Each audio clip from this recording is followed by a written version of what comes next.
team. There is Atala Rafi Kashi Fakhlevi from State University of Surabaya. You have 10 minutes for presentation and the time start when you start the presentation. Okay, from team 4, are you ready?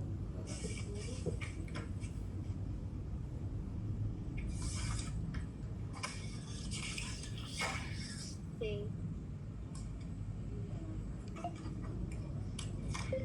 Okay, is my sound clear?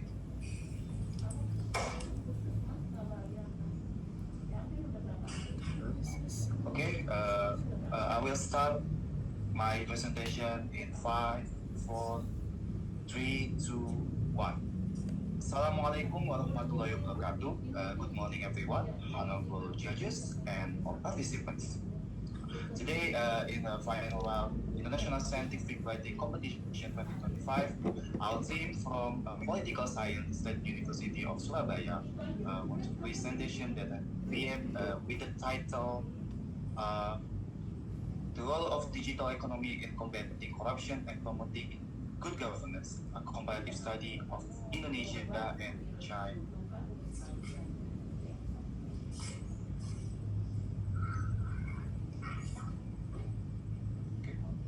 Before we start, I will introduce our team. My name is Atala Rafi Ashifalevi as a team leader, and my partner is Margaret Thatcher. Okay, without further ado, let's go. Okay, this is in this slide. There's several chapters that we will present. There is introduction, detailed review, research method, research and discussion, and conclusion and suggestions. Okay, the first one is the introduction. We move to the background that in the globalization era, digitalization has become a crucial foundation across various aspects of life, particularly in governance and economic system. The rise of the digital economy, characterized by the integration of information technology in production, distribution, and public service, offers strategic opportunities to enhance efficiency, transparency, and public accountability. One significantly potential of the digital economy lies in its ability to minimize corruption, a persistent challenge in many developing countries that undermines government legitimacy, worsens public service, and hampers in the investment climate. To address this, integrating digital technologies into public administration has become an innovative strategy, promoting a good governance principle such as transparency, accountability, and efficiency. In this topic, we present a comparative analysis between Indonesia and China regarding the use of the digital economy in combating corruption. Okay, so we have a problem formulation. There's 4.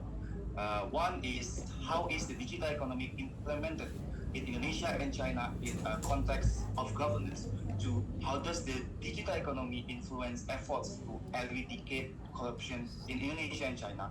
3, how does the digital economy contribute to strengthening the principle of good governance in both countries? And 4, what are the challenges and opportunity for implementing digital economy in eradicating corruption in Indonesia and China? And also we have an objective. 1 is analysis the implementation of the digital economy governance in Indonesia and China, to examine the impact of the digital economy to eradicate corruption in both countries. 3, expand the contribution of the digital economy, strengthening the principle of good governance. And 4, identify the challenges and opportunities for the digital economy in efforts to combat corruption in Indonesia and China.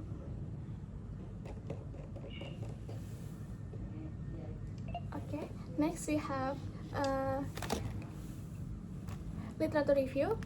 While Indonesia empowers citizens to monitor the state, China monitors citizens to protect the state. Indonesia uses e-planning and e-procurement to involve citizens in public oversight. Example, Jakarta e-procurement saved over 1,300 billion rupiah in 2022.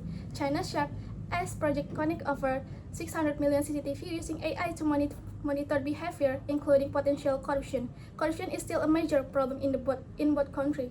According to the 2023 CPI, Indonesia scored 30-40 out of 100, while China scored 42 out of 100. Both countries must integrate technological advance with comprehensive systemic reforms to effectively combat corruption. E-government reduced face-to-face interaction. According to Anderson 2009, this approach helped limit opportunities for bribery. In Indonesia, more than 1,200 villages have adopted e-voting system as a measure to reduce electronic manipulation and enhance transparency. Next.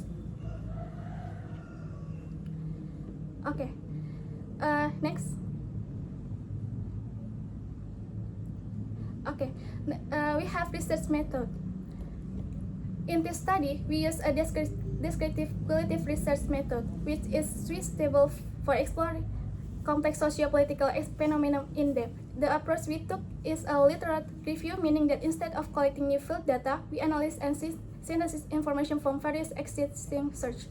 These include academic journal, government reports, international index like Transparency International, and official platforms such as Kominfo and BKN. By using secondary data, we were able to comprehensively examine the relationship between digital economy tools, anti-corruption strategies, and government quality in both Indonesia and China. This method is usually especially used because it avoids bias from individual case study and focuses instead on larger trends and findings from previous research. Next. Okay, we go to chapter 4, the question and discussion. So we have 4 key points that we want to present. One is application of digital economy in governance in Indonesia and China. 2, the influence of the digital economy on corruption eradication. 3, the contribution of the digital economy to strengthening good governance. And 4, chance and opportunities for implementing the digital economy in corruption eradication. Okay, one application of the digital economy in governance in Indonesia and China. The application of the digital economy in governance differs between in Indonesia and China, shaped by their distinct political and institutional contexts. Indonesia implements digital programs like e-government, e-budgeting, e-planning, e-procurement, etc. The electronic-based government system, or SPBE, is a key initiative to expand public access to information and reduce corruption risk. In contrast, China adopts a centralized and intensive approach utilizing big data, cloud computing, and digital surveillance via a social credit system to tighten bureaucratic control and detect corruption early. Okay, next. 2, the influence of the digital economy on corruption eradication. So the digital transformation in government has significantly supported anti-corruption efforts by reducing direct interaction between official and the public, enhancing transparency and strengthening oversight system. In Indonesia, programs like e-procurement, e-budgeting, and the e-LHKPN, well, reporting system by the Corruption Eradication Commission, or KPK, have helped cut budget manipulation and increase the public participation. However, challenges remain, including low digital literacy, unequal infrastructure, and weak platform integration. Meanwhile, in China, applies a more structured and centralized approach using a real-time data analysis, this electronic reporting, and the digital surveillance system to monitor administrative behavior and detect financial irregularities. While effective in reducing corruption, the approach has raised a concern about privacy violation and civil liberties. Okay, next. And 3, we have the contribution of the digital economy to strengthening a good governance.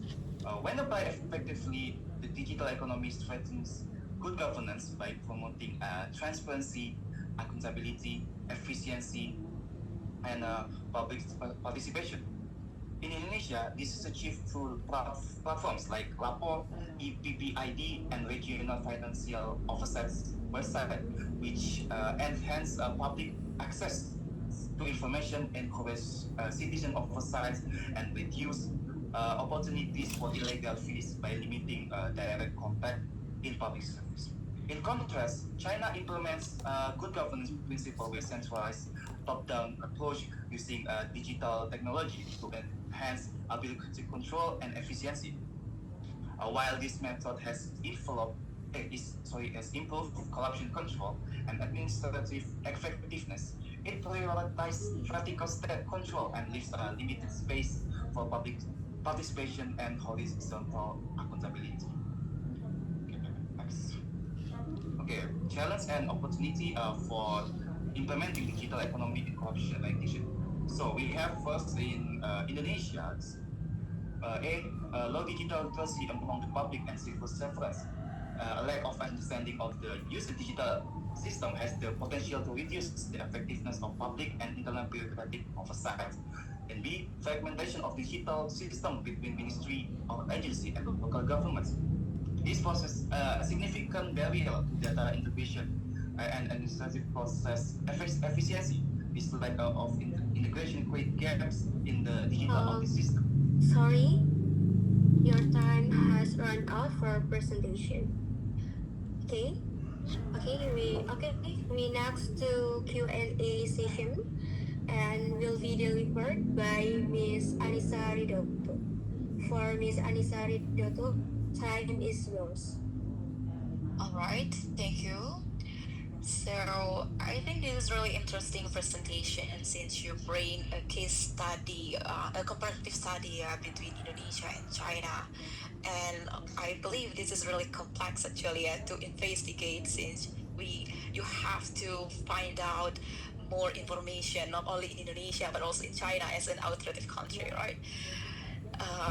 So I have several questions. But before that, I would say that once again, it's good presentation, it's good issue. So my first question is, do you think digital economy is really useful in eradicating corruption? Since you already investigated if the weakness, in China is low participation, but even though in China they have low public participation, but the corruption level is low, right? As we know. But then in Indonesia, even though there are many societies participated in this kind of digital platform, but why the corruption level is still high? So could you tell us more the effectiveness of this kind of digital platform to eradicate the poverty? So that's my first question. Is it clear enough? And then let me go to the second question, and then please answer that.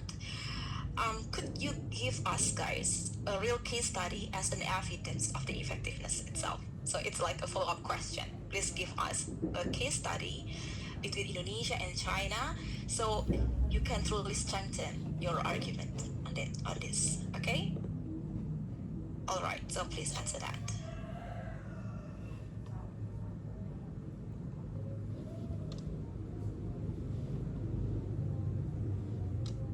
I'm sorry. I mean eradicating corruption. Yeah.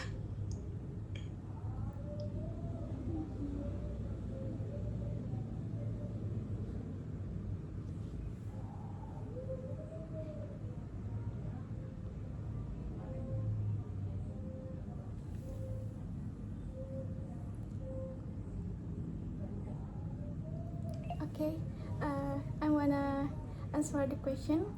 Thank you for your question. You raised an important point in that, despite the adoption of digital platform, corruption still exists. Okay. The reason corruption remains high is because digital platforms are not yet fully optimized. Challenges such as low digital literacy, fragmented system, and unequal access to infrastructure reduce the overall impact. But where these systems are applied properly, they show measurable success in detecting anomalies and deterring corruptive behavior, thus progressively building a clear governance ecosystem. So the answer is digital platforms are not magic bullets. not magic bullets, but they are powerful tools, and their effectiveness increases when combined with strong political will, legal reforms, and civic engagement. Okay, thank you.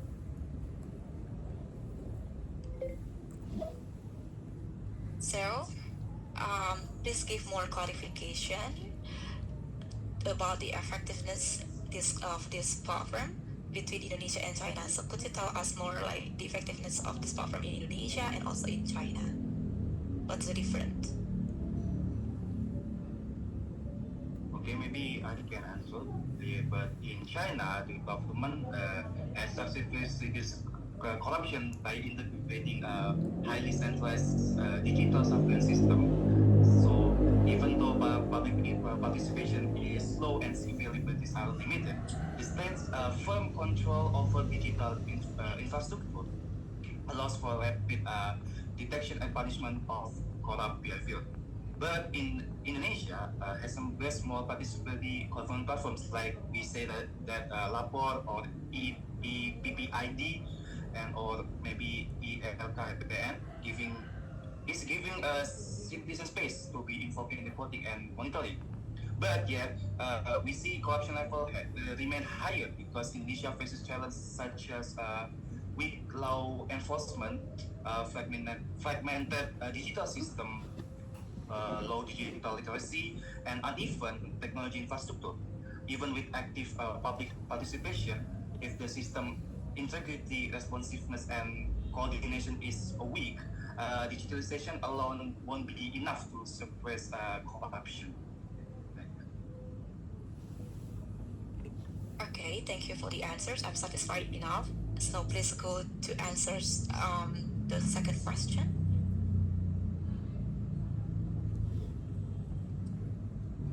Okay, maybe the case study, right?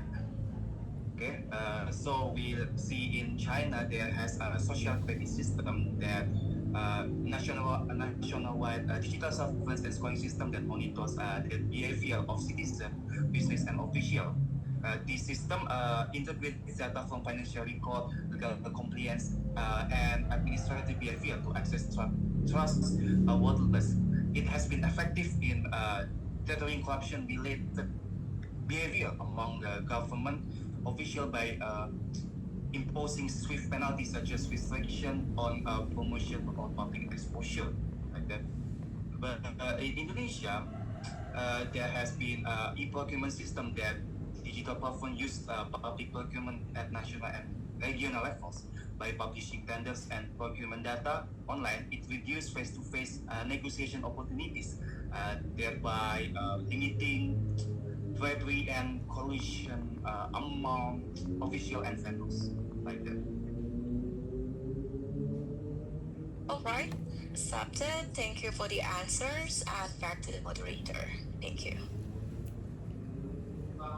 Okay, thank you for Miss Anissa and for Team 4. Okay, thank you for Miss Anissa for the question, and thank you for Miss Anissa for thank you for Miss Anissa for the question, and thank you for Team 4 for the answering the question. Okay, let's move to next team presentation. Okay, the next team is Maria Putri Patricia for Bayangkara University. There is Maria Putri Patricia for